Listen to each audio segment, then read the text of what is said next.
Celtics Talk Podcast is presented by 24autogroup.com, 11 locations across New England. What's up, everybody? Off-day edition of the Celtics Talk Podcast coming at you, a mailbag edition. I was like, who should be the guest as we revel in the Celtics Christmas Day win and a successful road trip? And I said, well, let's make it you guys. Let's get your questions out there, see what's on your mind as we start to look ahead to calendar year 2024 and with this team rolling. But there's a lot of questions out there, mostly about how this roster might morph and change over the next couple weeks, and what we've thought about some of the players. But we start here, and all right, I've got my notes.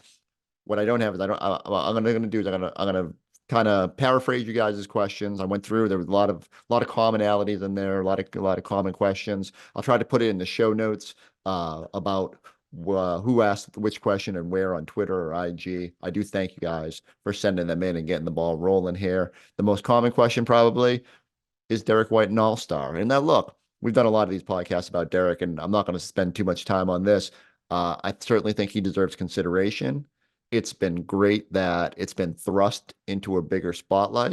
You know, it's something that I started rolling around in my mind a couple of weeks ago because he had been so good, especially from a net rating perspective. And the numbers have actually only gotten better. So right now, Derrick, plus 14.5 when he's on the court, plus 2.9 when he's off, a plus 11.6 net rating differential. I keep saying it. That's Jason Tatum-like numbers from previous seasons, like Jason Tatum numbers when he was knocking on the door of the top 5 of MVP voting, when he's been the splits when the Celtics maybe back in that 2022 season when they surged at the finish line and Tatum was just dominating over that stretch.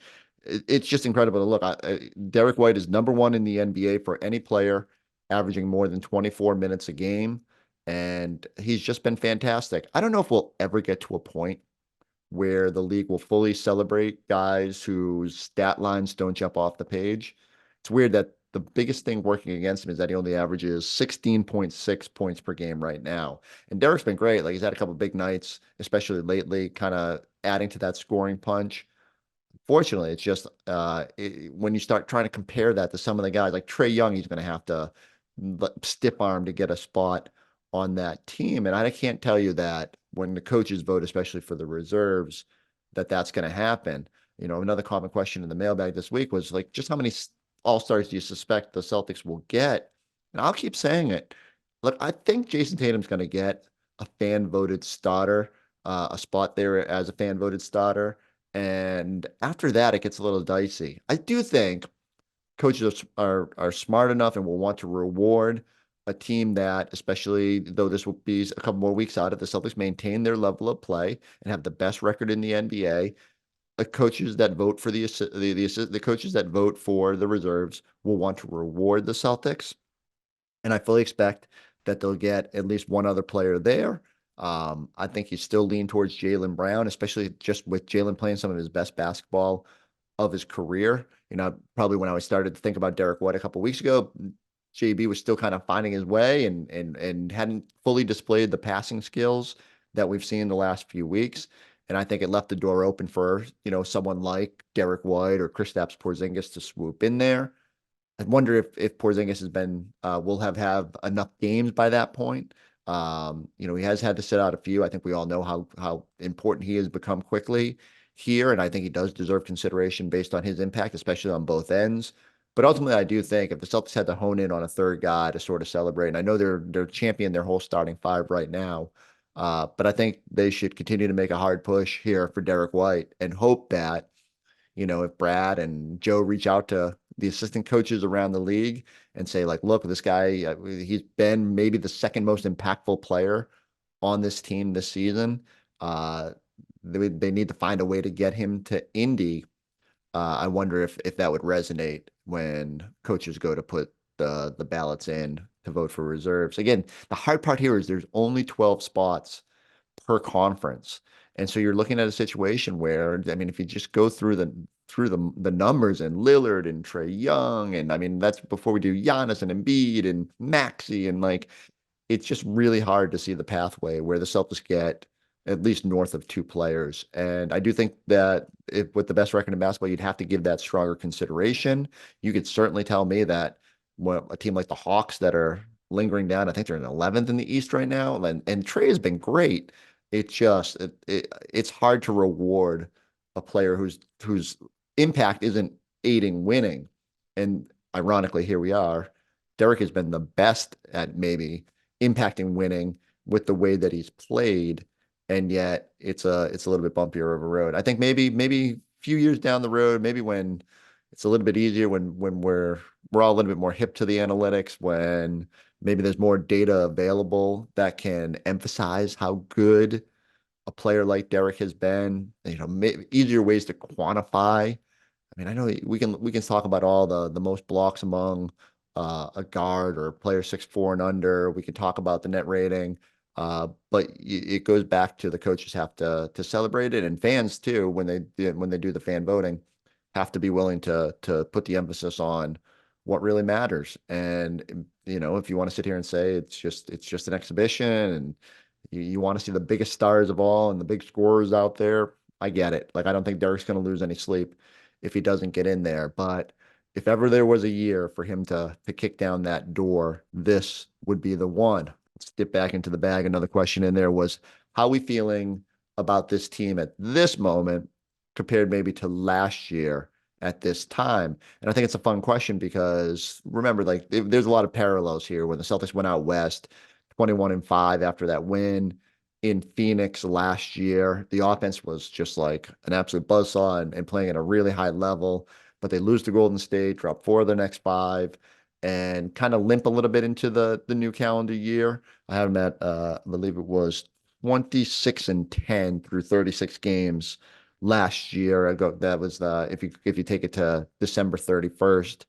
And what I'll say is that what really jumps out to me as I'm watching it in the moment, it's like it was easy to be pretty bullish on what the Celtics were last year, but I think it was almost more surprising because they'd gone through all that strife in the off season, not only losing Rob and Danilo Gallinari to knee surgeries, but the Ime situation goes down.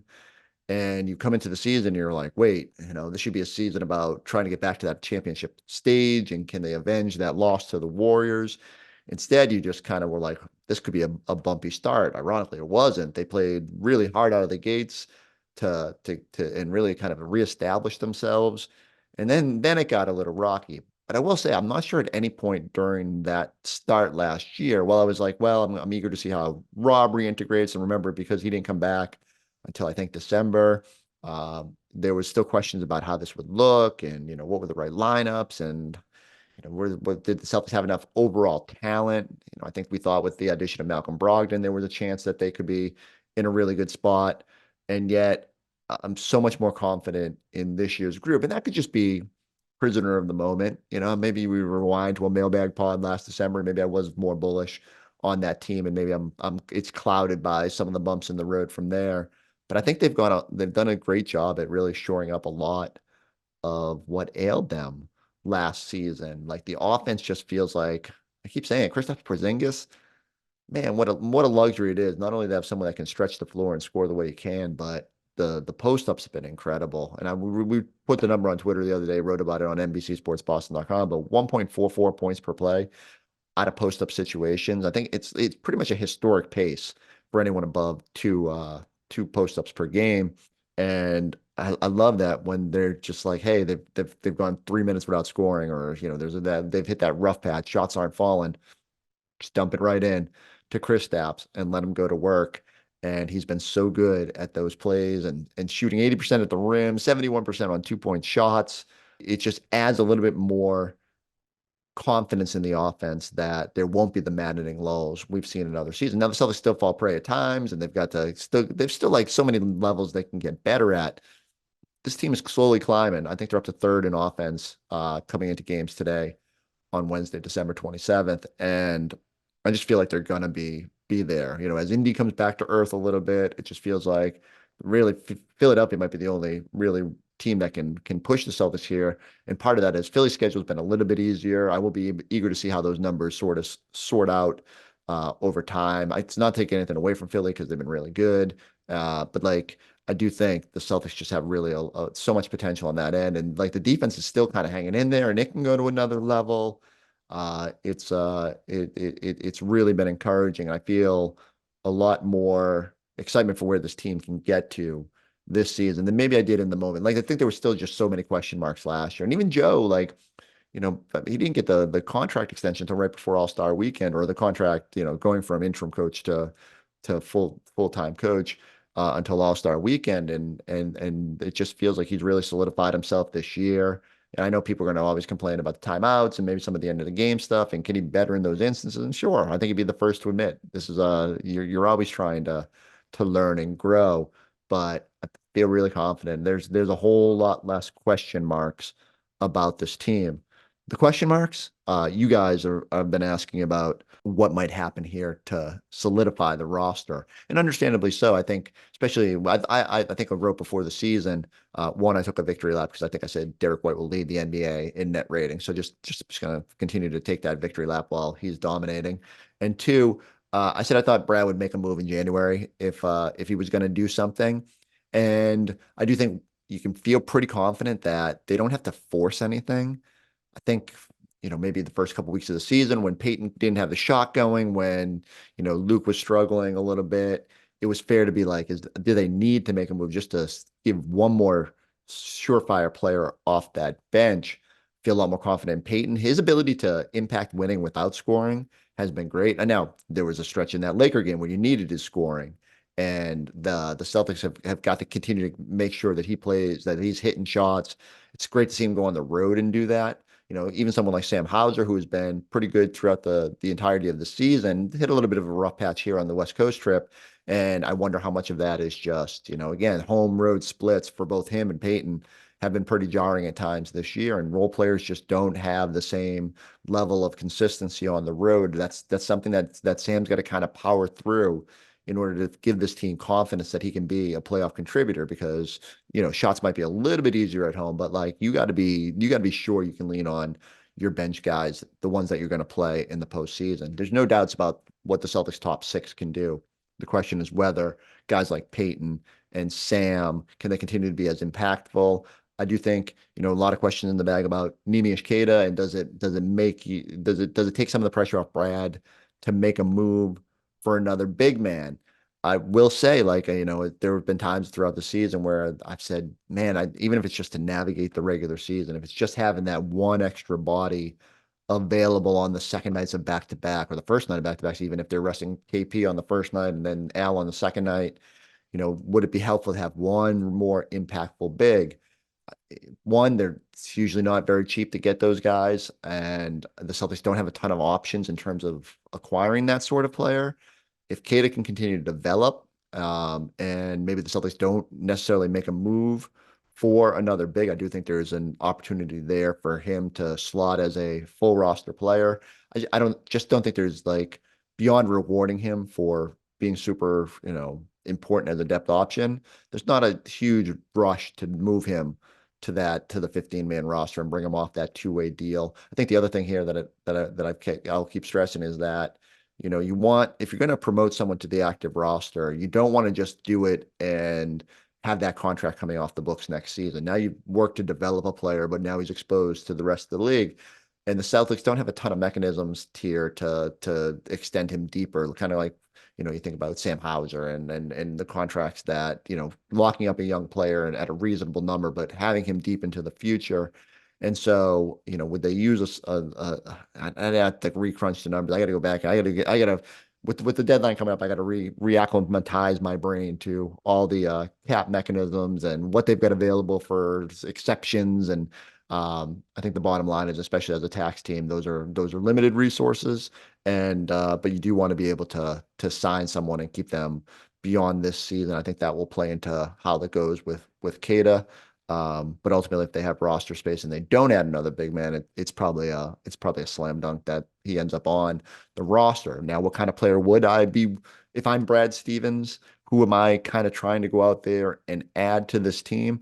I think when this is typically the way Brad is operated, is you have to be thinking big. And I don't just mean that in terms of like a big man, although a big wing would probably be my preferred spot to add, to give yourself a little depth at that position. Maybe someone who can play some five, but more often is just like a defensive minded four. Maybe someone who can stretch the floor a little bit. And, look, it feels like we talk about this sort of player at every deadline. One of the names that came out, I believe, was Mark Stein, reported over the weekend that the Celtics will keep an eye on old friend Kelly Olynyk. Totally understandable why this would bubble up. Utah is not in a position to be competitive this year.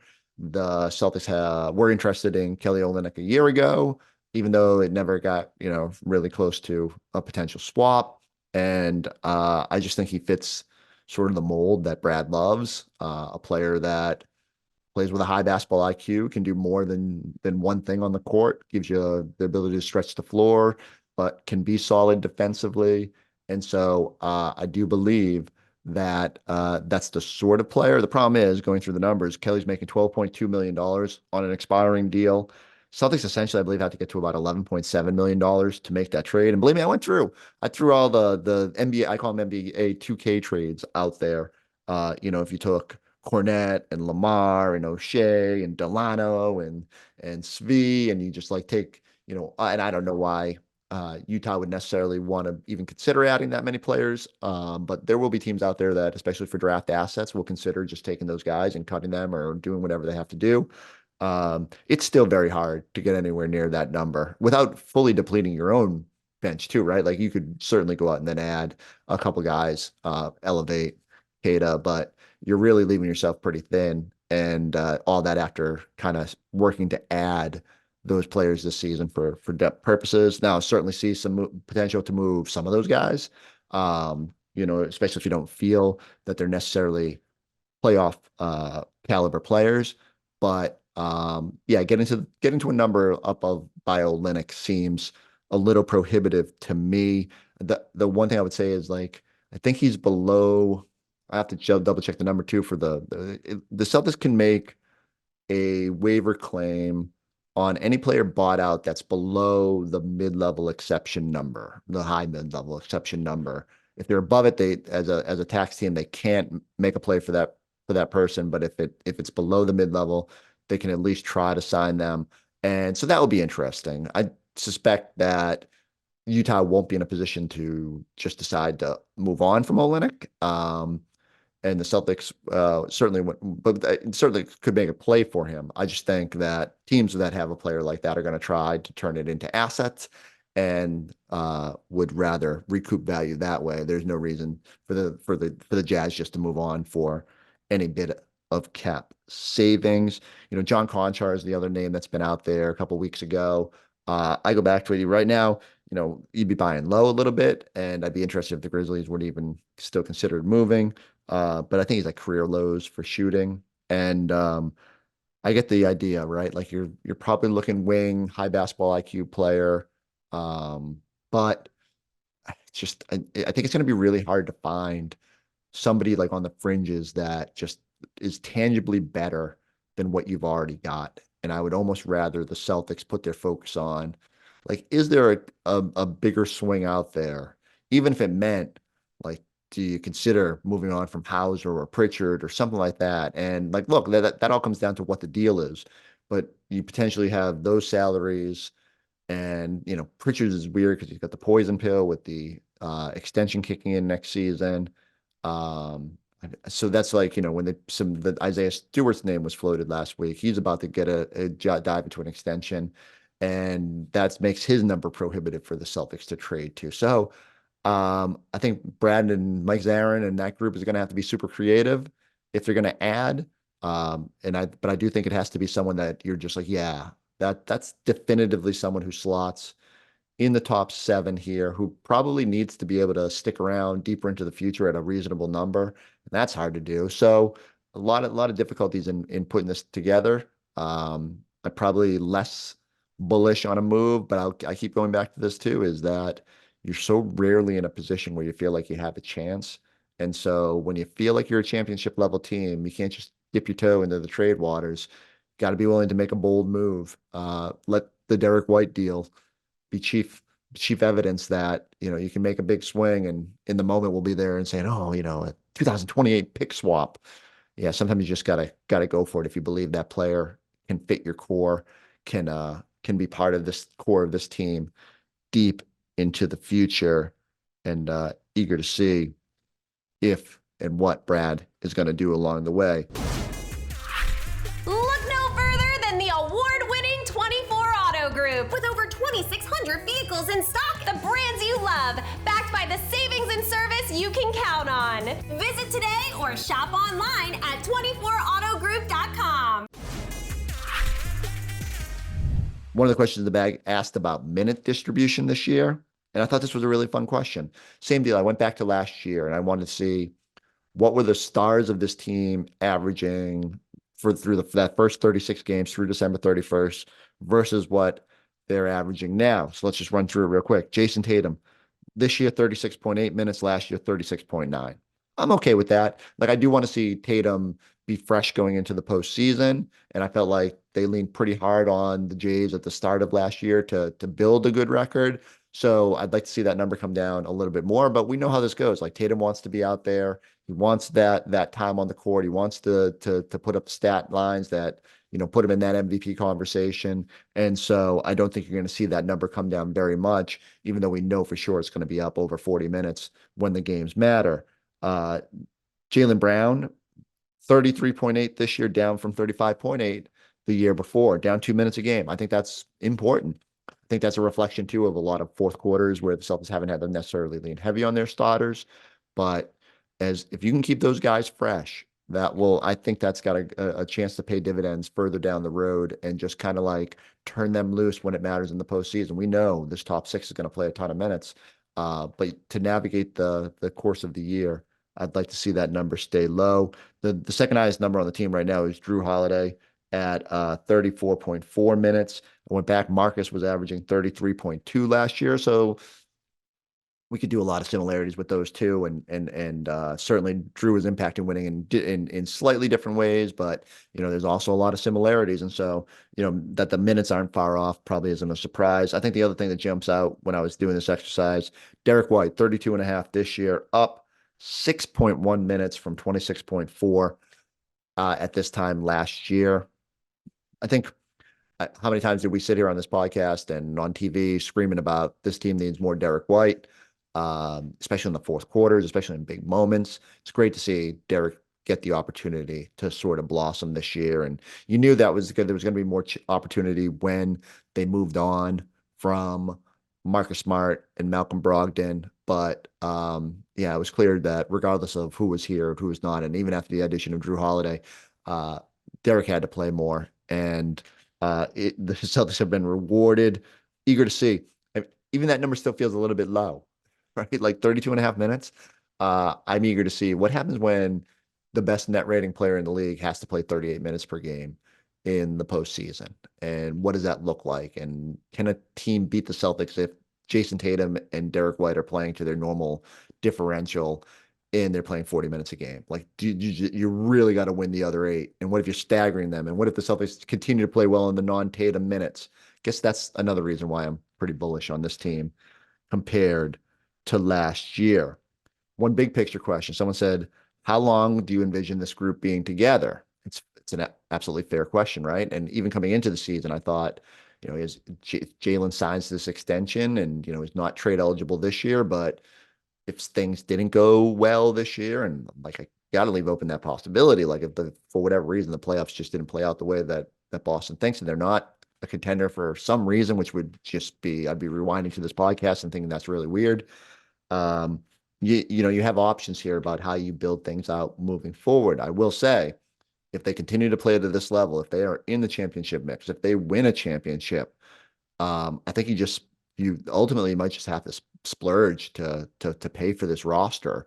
And it's to the point now where if you're committed to $500 million to your over $500 million to your two superstars in Jason and Jaylen, then you might as well go all in. I thought it was interesting that when Wick Grossbeck was on our broadcast, I believe it was the Clippers game, talking about how re-signing Drew Holiday when he's eligible in a month or two here, where that's a priority for them, and that's going to be a big number, and it might be more years than you're comfortable with based on Drew's age.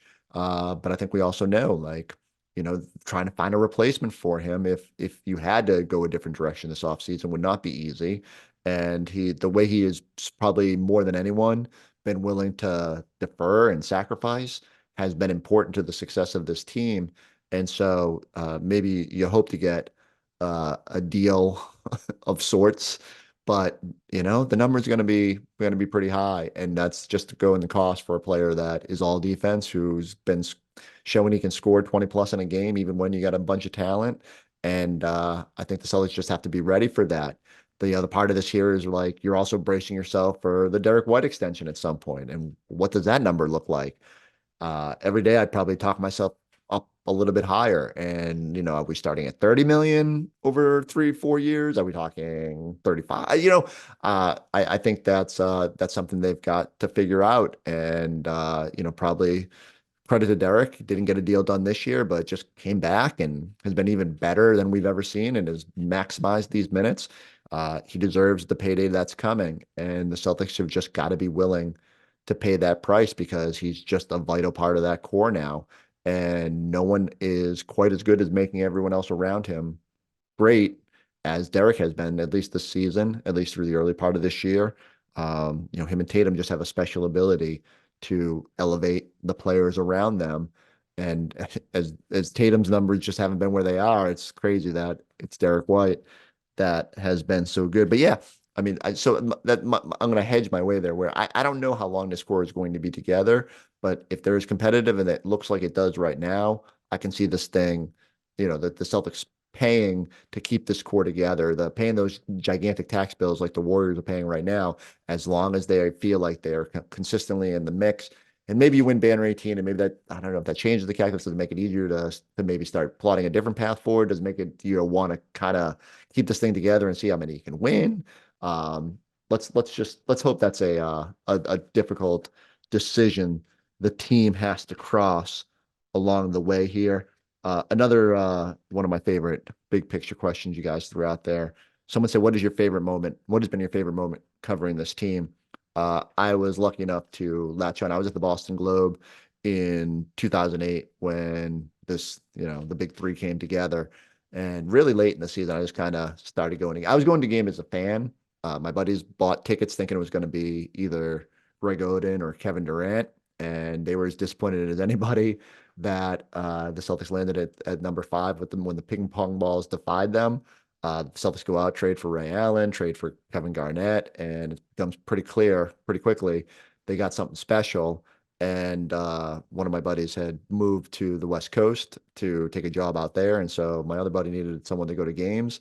I was hanging out in section 308, row 5, watching these games. And then by the end of the year, I was in kind of into reporter mode and dipping my toe. And I will not lie to you and say that I knew that now 15 years later, I'd be sitting in front of my camera talking to you about Celtics and pretending like I'm some sort of expert on this stuff. But I've been around it a lot now, and like that 2008 season was pretty magical, and getting to be just even a tiny part of watching them raise a banner. I don't think I've told this story, and I don't think I've told it to Eddie yet either. But after they won Game 6 here in Boston, you needed a special wristband, I think, to get into the back hallway and go into the locker room afterward. And, you think about it, even back then, finals media was pretty crazy, but it was never quite as crazy as it is now, where it's just like so many people. And it's so, you really got to thin out the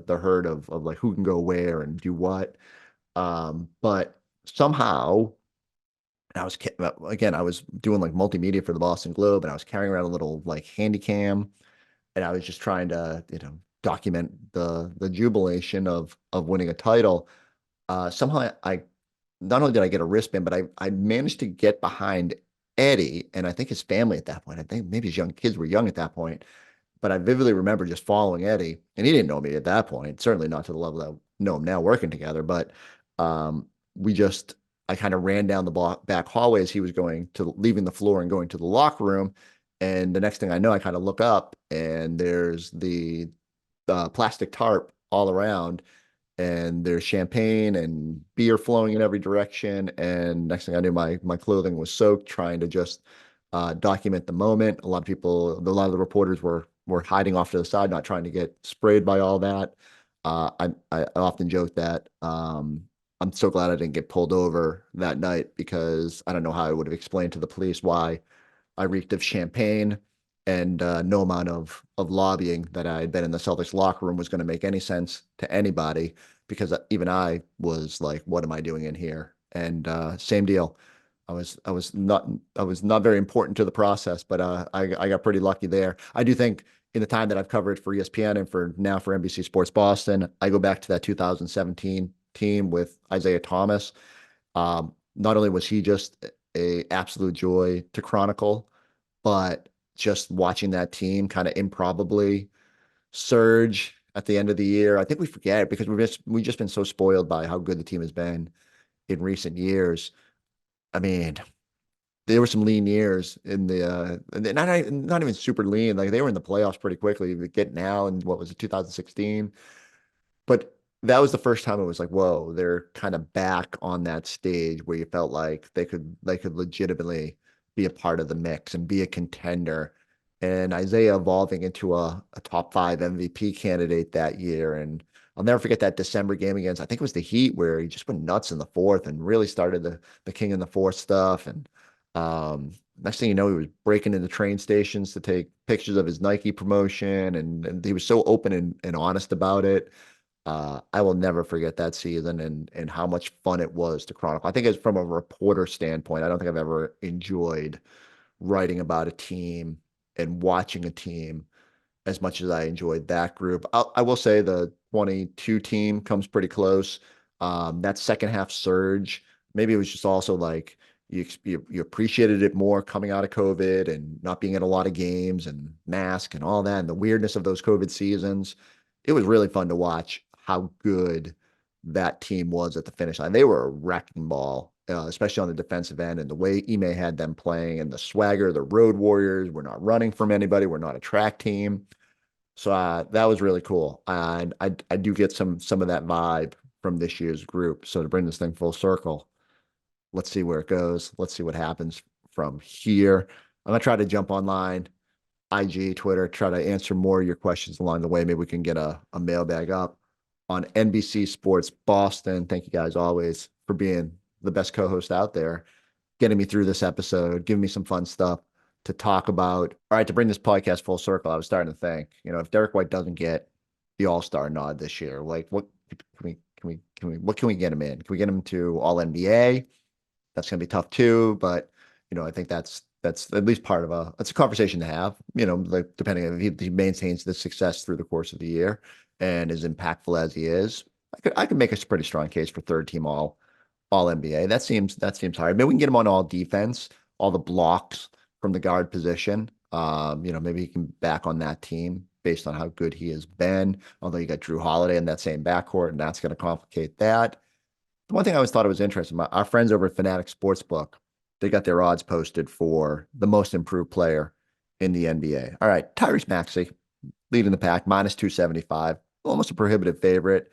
Houston Şengün plus 750 in the second spot. Kobe White at plus 800. Scotty Barnes at plus 1,000. Jalen Green at plus 2,000. Tyrese Halliburton, pretty understandably, at plus 2,000 as well. But they make me think. I was scrolling and scrolling and scrolling. I was like, is Derrick White going to be on this list? He's not on there.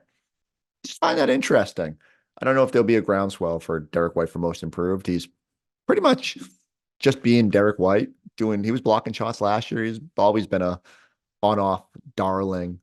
But I think you can make a case that if a guy wasn't top 100 on some lists out there, then maybe he deserves to be in a conversation about players that made the biggest leap. I think don't remember a lot of people talking about Derrick White and being an all-star level player last year. And here we are spending the first part of multiple podcasts in the last couple of weeks just raving about what he brings to this team and his potential to really help this team. But all right, I'm gonna have to go yell. I'm gonna go get after my friends over there at Fanatic Sportsbook and see if he can slot somewhere on there. See if they got any inside info about whether he might be making an appearance on that. Fanatic Sportsbook, where you can earn 5% fan cash on your bets. All right, 2 more games coming up back to back. Starts with the Pistons. I'm not even going to say anything. So Celtics were, as we record this, I think both Jason Tatum and Jaylen Brown are questionable for that game. maybe it's better to turn this thing over to the guys on the bench and see what they can do. And hopefully the Pistons don't have some added motivation from their extended losing streak that they are on right now. Raptors are in town on Friday night for the second night of back-to-back. Be interested to see how the Celtics rest players on that as well. So we'll be right back here on the post-game pod. Thank you guys again for all your questions. You brought some really good questions to this night and made this podcast a breeze. I could have probably talked for another hour because I liked your questions so much. Like I said, we'll try to do more online. So go like, subscribe, check us out on the YouTube page. We'll catch you next time on the Celtics Talk Podcast.